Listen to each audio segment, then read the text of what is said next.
Hi everyone, I'm Roger Herring. I am the Investor's Accountant. It is great to be with you for another edition of Ask Roger. This is where you get to ask me a question about real estate taxes, tax strategy, wealth building, all the wonderful things we love to talk about right here on this channel for Investors Accounting LLC. So today's question is actually a pretty common one that I get in the fourth quarter. And that question is, Roger, can I still buy a vehicle and get a great big write-off? The answer is yes, if you do it right. And today I'm going to show you how to do it right. I'm going to explain all the ins and outs, and I'm going to give you a strategy to get the maximum write-off this year. But you got to follow my instructions. Are you ready? Let's go to the whiteboard. Okay, before we go to the dealership, there's a few things you need to know. First off, understand that if you want to go and get a lease, this is a no-go. You cannot get the big write-off that you're looking for with lease. What we're going to be using is bonus depreciation, or depending on the weight of the vehicle, maybe Section 179, which is where you can write something off if you have profit. But generally, that's only going to come into play with a vehicle that's 14,000 pounds or more. So here we go. Let's talk about weight, vehicle weight. We have over 6,000 in general, 6,000 or greater, or under 6,000. Okay? Two possibilities right here. Now, under 6,000 has some limits. With bonus depreciation, the maximum write-off you're going to get this year is $20,200. Okay? So let's say that you went out, and for round numbers, I'm going to use a $100,000 vehicle. You buy a $100,000 vehicle. We have 80% bonus depreciation for 2023. So what's that? 100K times 0.8 is $80,000. Okay? But I am limited to $20,200. That's my maximum write-off for the first year. However, if I'm buying an SUV and it is over 6,000 pounds, this $20,200 limit is not so. Same scenario, 100K purchase price, 80% bonus depreciation, $80,000. This is my write-off. Pretty cool, huh? But now here's the next issue.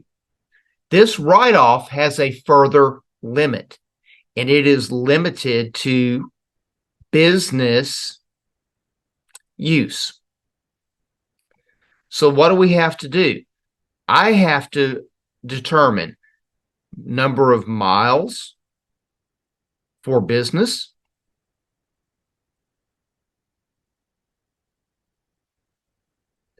total miles. And the easiest way to do this is to go get an app called Mile IQ. Now, there are several of them out there, but that's one of the ones that immediately comes to mind. You've got to be able to prove the business use of the vehicle. So let's say that you drove 10,000 miles on said vehicle, and 8,000 of those miles were business miles. That means you have 80% business use. And if this is over 6,000 pounds, I have an $80,000 write-off. I can take 80% of the 80,000. And if I had to use my calculator, which I'll just pop up here on the side, you guys can't see it, $80,000 times 80%, that's a $64,000 write-off. Well, Roger, I want to write off the whole thing. Is there a way to do it? Yes, there is a way to do it. Here's the strategy for being able to not have a business use limitation for the first year. Here's what you do. You buy when? December 31st. And then you take that car home and park it. The 6 miles that you drove from the dealership back to your house is business. and the total miles driven that year are 6 miles, that equals 100%. So that means you would get the full $80,000 write-off. Now, what do I do in future years, though? Because if my business use drops to a certain percentage, I'm going to get recaptured on what I took, this 80 grand, right? Yes, if your business use drops below 50%. Now, what we want to do is make sure it stays 50% or greater. As long as it stays 50% or greater, there is no recapture and it's not a problem. Now, one day when you sell this vehicle, though, because you took the business write-off and you've got that big depreciation thing, whatever you get on trade-in value for it, that's going to be taxable as ordinary income. Okay, that's just the way it is, gang. Now, Roger, what if I have multiple businesses? I run into this all the time. So you've got an S Corp and you've got a partnership that owns real estate, and then you've got a bunch of single member LLCs over here that all own real estate, okay, across the board.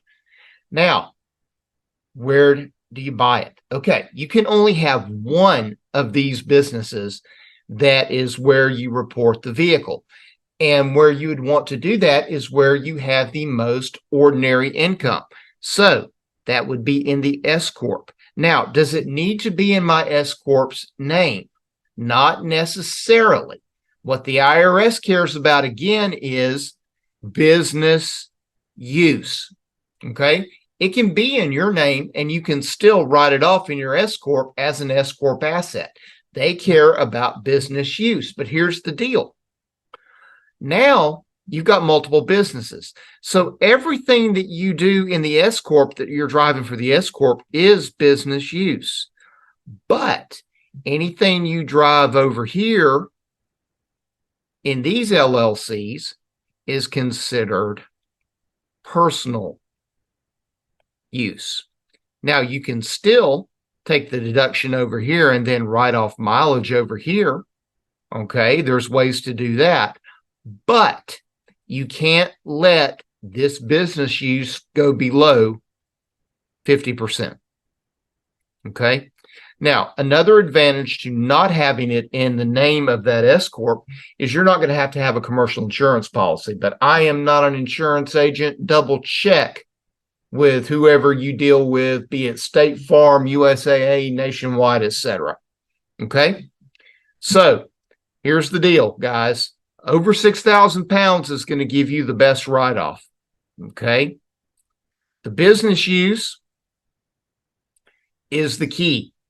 The deduction depends on the use of the business. If you buy it the last day of the year, 100% business use if you just drive it home and park it, and watch your personal use. Oh, and don't forget, I talked about it'll be personal use if it's in this LLCs or this partnership.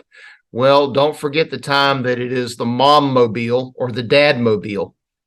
That's personal use as well. You got to track these things.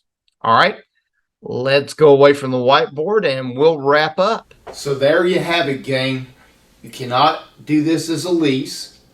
If it's over 6,000 pounds, we're only limited by the 80% rule for bonus depreciation. So purchase price times 80%.